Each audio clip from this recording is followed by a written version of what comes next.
આજે આપણે બનાવીશું વધેલી રોટલીમાંથી એવો ગજબનો ટેસ્ટી એવો નાસ્તો કે ઝટપટથી બની તો જાય છે, પણ બાળકોને બહારના પડીકા કે બહારની કંઈ ખાવાની ઈચ્છા પણ નહીં થાય. એટલો ટેસ્ટી એવો બની જશે. બાળકોની મોટાઓ સુધી બધાને ખૂબ ભાવશે એવો બનશે. તો જરૂરથી વિડીયોને એન્ડ સુધી જોતા રહેજો. તમારું સ્વાગત છે મારી ચેનલમાં અને આપ સૌને મારા જય શ્રી કૃષ્ણ. તો ચલો શરૂ કરીએ આજની આ રેસીપી. તો હવે આપણે રોટલીને લઈ લઈશું. તો અહીંયા સવારે કે બપોરે કે ક્યારેય પણ વધારે રોટલી થઈ હોય અને પડી હોય તો એ રોટલીનો આપણે અહીંયા ઉપયોગ કરીશું. તો હવે તે રોટલીને સાઈડમાં મૂકી દઈશું અને સ્ટફિંગની તૈયારી કરીશું. તો તેના માટે મેં અહીંયા કેપ્સિકમ લીધેલા છે. કેપ્સિકમને બારીક એવા આ રીતે નાના નાના ટુકડામાં કટ કરી લેશું. અને અહીંયા મેં 100 ગ્રામ જેટલું પનીર લીધેલું છે, તેને પણ નાના નાના ટુકડામાં કટ કરી લેશું. અહીંયા તમે ટોફુ ખાતા હોય બાળકો તો તેનો પણ ઉપયોગ કરી શકો છો. હવે બારીક સમારેલી ડુંગળીને એડ કરીશું. તો મેં એક ડુંગળીનો ઉપયોગ કરેલો છે. ત્યારબાદ બાફેલી સ્વીટ કોર્ન લીધેલા છે, તેને એડ કરી દઈશું. અને અડધી ચમચી જેટલો કાળા મરીનો પાવડર એ એડ કરીશું. અને આ છે ફુદીનાની ચટણી. તો ફુદીનાની ચટણી બનાવવા માટે મેં માત્ર સિમ્પલ એવી જ બનાવેલી છે. ફુદીનો, કોથમરી, મરચાં અને થોડા એવા જ શિંગદાણા એડ કરેલા છે. અને થોડી એવી જ હળદર એડ કરેલી હતી, જે મેં પહેલાં ચટણી બનાવેલી હતી એ જ લીધેલી છે. તમે એમનેમ પણ તમે ચાટની જે ચટણી હોય છે એ પણ બનાવી શકો છો. તો એ ઉપયોગ કરેલો છે. અને તેમાં મીઠું અને લીંબુ જ માત્ર એડ કરેલું છે. હવે તે આપણે 2 ચમચી જેટલી એડ કરી દઈશું. તે થોડું મેં પ્રમાણ વધારે રાખેલું છે, તેનો ટેસ્ટ ગજબનો આવે છે. હવે આપણે પિઝા સોસ એડ કરીશું. ત્યારબાદ મેયોનીઝ એડ કરી દઈશું. અને ત્યારબાદ એડ કરીશું પિઝા સિઝનિંગ અને ચીલી ફ્લેક્સ. આ બધી વસ્તુ તમે તમારા ટેસ્ટ પ્રમાણે વધારે કે ઓછી કરી શકો છો. અને આ છે શેઝવાન ચટણી. તેનો પણ ટેસ્ટ આમાં ખૂબ જ સરસ આવે છે. અને આ ચટણી મેં ઘરે બનાવેલી છે, એનો વિડીયો પણ મેં અગાઉ શેર કરેલો છે. તમે એક વખત જરૂરથી ટ્રાય કરજો, બહુ જ સરસ લાગે છે. હવે બધી વસ્તુ આપણે મિક્સ કરી લેશું અને સ્વાદ પ્રમાણે આપણે જે વસ્તુ ઘટતી હોય એ એડ કરી દઈશું. અને અહીંયા મને મીઠું થોડું ઓછું લાગતું હતું એટલે એડ કરેલું છે. ત્યારબાદ આપણે બધી વસ્તુને મિક્સ કરી લેશું.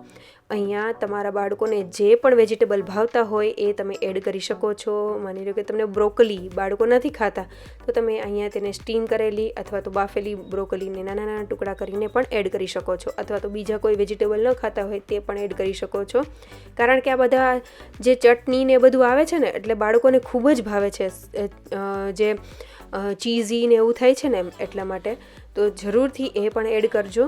હવે આપણે વધેલી જે રોટલી છે તેમાંથી એક રોટલી લઈ લેશું અને તેમાં ઉપર આપણે ટોમેટો કેચઅપને સ્પ્રેડ કરી દેશું. તો મેં અહીંયા ટોમેટો કેચઅપને જે સ્ટફિંગ છે તેમાં એડ નથી કરેલું, આ રીતે આપણે એડ કરીશું. ત્યારબાદ ગ્રીન ચટણી તેને આપણે એડ કરીશું.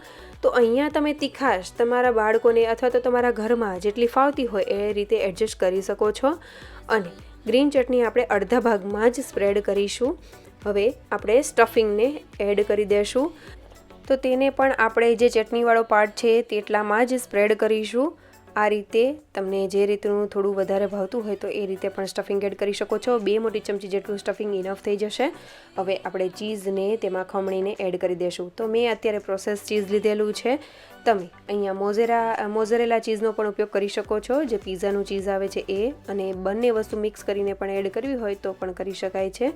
હવે અડધા ભાગને આપણે રોટલીનો તેની ઉપર આ રીતે ચીપકાવી દેશું. તો તૈયાર થઈ ગયો છે આ રીતેનો આપણો નાસ્તો. તો હવે આપણે આ રીતે જ બીજી રોટલીમાં પણ કરી લેશું.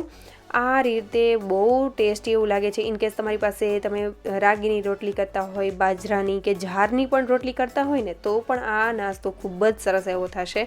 તો જરૂરથી આ રીતે ટ્રાય કરજો. તો આ રીતે આપણે કરતા જશું. એક વખતે એક ચડી જશે ત્યાં બીજું તો આપણે આ રીતે સરસ એવું ફટાફટ તૈયાર પણ થઈ જાય છે, મતલબ સ્ટફ પણ થઈ જાય છે. એટલે કોઈ પણ વાર નથી લાગતી આ નાસ્તો બનાવવામાં. વાર માત્ર ખાલી આ ચોપ કરવામાં એટલે કે બધું વેજીટેબલ કાપવામાં જ વાર લાગે, બાકી ક્યાંય વાર નથી લાગતી. તો જરૂરથી તમારા બાળકો ક્યારેય પણ સાંજના સમયે નાસ્તો તેને કંઈ પણ ચટપટું તીખું ટેસ્ટી એવું ખાવાની ઈચ્છા થઈ હોય તો જરૂરથી આ રીતનો નાસ્તો બનાવીને દેજો. બહુ ભાવશે બધાને. વધારે રોટલી કરવા માટે જરૂરથી કહેશે કે મમ્મા આ જે રોટલી તમે વધારે કરજો, મારે આ નાસ્તો ખાવો છે, એટલો ટેસ્ટી બને છે. હવે આપણે પેન લેશું. પેનમાં મેં થોડું બટર એડ કરેલું છે. તો તમે બટર, ઘી કે તેલ કોઈ પણ વસ્તુનો ઉપયોગ કરી શકો છો. મેં અત્યારે બટર અને ઘી બંને વસ્તુનો ઉપયોગ કરેલો છે. તો હવે આપણે બંને સાઈડ તેને સરસ એવું શેકી લેશું. એક વખત એક બાજુ થઈ જાય એટલે આપણે બીજી બાજુ તેને પલટાવી દેશું અને આ રીતે કરતાં તેને સરસ એવું એકદમ ક્રિસ્પી અને એવું થઈ જાય ત્યાં સુધી કરવાનું છે. પણ અહીંયા મેં સ્ટીલના પેનનો 3 પ્લાય પેન છે તેનો ઉપયોગ કરેલો છે.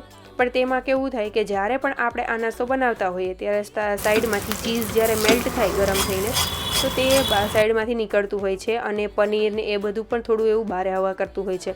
તો તમે જોઈ શકો છો કે પેનમાં કેટલું ચોંટી ગયું છે અને તે થોડું બળવા લાગે છે અને તેને હેન્ડલ કરવું થોડુંક અઘરું થઈ જાય છે. બની શકે તો તમારી પાસે હોય નોનસ્ટિક પેન તો એનો જ ઉપયોગ કરવો. તેનાથી બહુ સરસ એવું ફટાફટ પણ થઈ જશે, ક્યારેય પણ આવો પ્રોબ્લેમ નહીં આવે. અને સ્ટીલનું પેન છે તો તેમાં ચીપકી જવા કરે છે થોડું ઘણું, પણ તમારી પાસે જો નોનસ્ટિક હોય તો તેનો ઉપયોગ કરજો. હવે આપણે આ રીતે જ બધા નાસ્તાને તૈયાર કરી લેશું અને તમે અવાજ પણ સાંભળી શકો છો કે કેટલો ઉપરથી ક્રિસ્પી બન્યો છે. લો ટુ મીડિયમ ફ્લેમ ઉપર કરશો ને એટલે એકદમ ક્રિસ્પી એવું તૈયાર થશે. અને આ માત્ર નાના બાળકો જ નહીં, મોટાઓને પણ ખૂબ જ ભાવશે. તમે જરૂરથી એક વખત ટ્રાય કરજો. જે બહારના જે નાસ્તા છે ને તે ખાવાનું પણ ભૂલી જશે ને એટલું ટેસ્ટી લાગે છે. આમાં શેઝવાન ચટણી અને જે ફુદીનાની ફ્લેવર છે ને તે એકદમ સરસ એવી લાગે છે. તો જરૂરથી આ રીતનો નાસ્તો ટ્રાય કરજો. અને આ રીતે જ આપણે બધા નાસ્તાને તૈયાર કરી લેશું. અને સર્વિંગ માટે મેં નાસ્તો સર્વ કર્યો છે આવડે જે રોટલીનો, અને તેની ઉપર તમારે ચીઝને ખમણીને એડ કરવું હોય જે બહાર મળતું હોય છે એ રીતે પણ કરી શકો છો.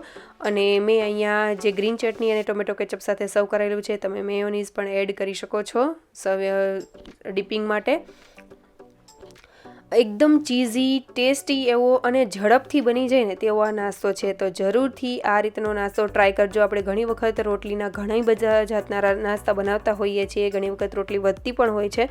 અને બાળકો જો આ વેજીટેબલ ન ખાતા હોય તો આ રીતે પણ તમે તેને વેજીટેબલ આપી શકો છો. તમે પિઝા સોસ ઘરે બનાવીને પણ તેમાં એડ કરી શકો છો. માત્ર બાળકોને જ નહીં, મોટાઓને પણ આ નાસ્તો ખૂબ જ ભાવે છે. તો જરૂરથી આ રેસીપી ટ્રાય કરજો. બધા સ્પેશિયલી તમને રોટલી વધારે બનાવવાનું કહેશે અને એકદમ ઉપરથી ક્રિસ્પી, અંદરથી ચીઝી અને ખૂબ જ ટેસ્ટી એવો બને છે. તો જરૂરથી આ રેસીપી ટ્રાય કરજો અને કમેન્ટ જરૂરથી કરજો કે તમને આજની આ રેસીપી કેવી લાગી.